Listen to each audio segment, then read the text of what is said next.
একটা শর্ট ভিডিওতে সামান্য ইনফরমেশন দিয়ে আমি মায়াপুর সম্পর্কে একটা ভিডিও দিয়েছিলাম। সেই ভিডিওটা খুব ভালো রিচ হয়েছে, তাই ভাবলাম এবার একটু ডিটেলসে তোমাদের সাথে কিছু শেয়ার করি। এই দেখো, এটা হলো মায়াপুরের, আর মায়াপুরে এখন খুবই সুন্দরভাবে সাজিয়েছে দোলের জন্য।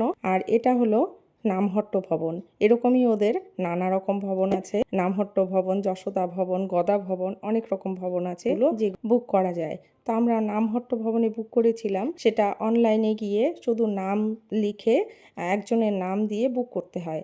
আর রুমগুলো কিন্তু খুবই ভালো ছিল, দেখতেই পাচ্ছ, প্রচণ্ড নিট অ্যান্ড ক্লিন, পরিষ্কার। আর আমরা যেহেতু 8 জন ছিলাম, দুটো রুম নিয়েছিলাম। দুটো রুমে ছিল 4 বেড করে, আর ভাড়া নিয়েছিল 900 টাকা। এরকমই ওদের নানা রকম রুম পাওয়া যায়। আর এই দেখো, ওদের একদম ক্যাম্পাসের ভেতরে তার ছবিগুলো আমরা কিন্তু আমাদের রুমের ব্যালকনি থেকে তুলেছি।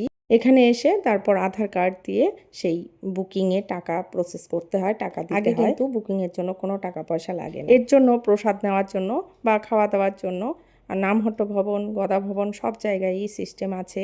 সেখানে কুপন দেওয়া হয় এবং কুপন হলো 50 টাকা, 60 টাকা, 100 টাকা এরকম। সেই কুপন কেটে খেতে হয়। তার জন্য একটু সকাল সকাল গিয়ে কুপন কেটে নিতে হয়। আর এই দেখো, ওদের ভেতরে, ক্যাম্পাসের ভেতরেই এগুলো ইস্কনেরই নিজস্ব দোকান। তো এখানেও কিন্তু ব্রেকফাস্ট করা যায় এবং রিজনেবল প্রাইস।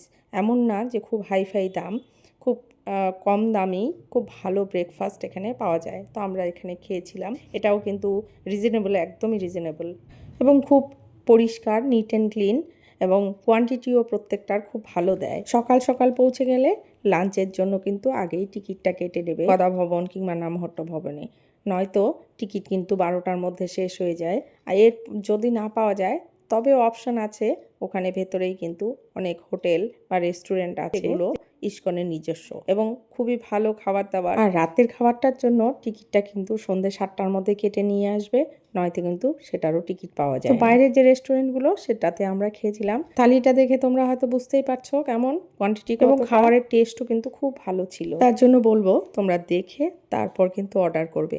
আমাদের সময় আমরা না দেখে অর্ডার করাতে আমাদের অনেক নষ্ট হয়েছে। আর দাম নিয়েছিল পার প্লেট 120 টাকা। আর কিছু কেনাকাটা করতে চাইলে তোমরা করতেই পারো, খুব রিজনেবল প্রাইসে কিন্তু অনেক কিছুই পাওয়া যায়। কেনাকাটাটা কিন্তু সবসময় ইস্কনের বাইরে করবে, ভেতরে করবে না। রাস্তায় যে দোকানগুলো আছে সেখানে বার্গেনিং করে তারপর কেনাকাটা। এখন কিন্তু মায়াপুর ঘুরতে খুব বেশি টাকা খরচ হয় না, তাই কম খরচে মায়াপুরটা ঘুরে আসতেই পারো একবার।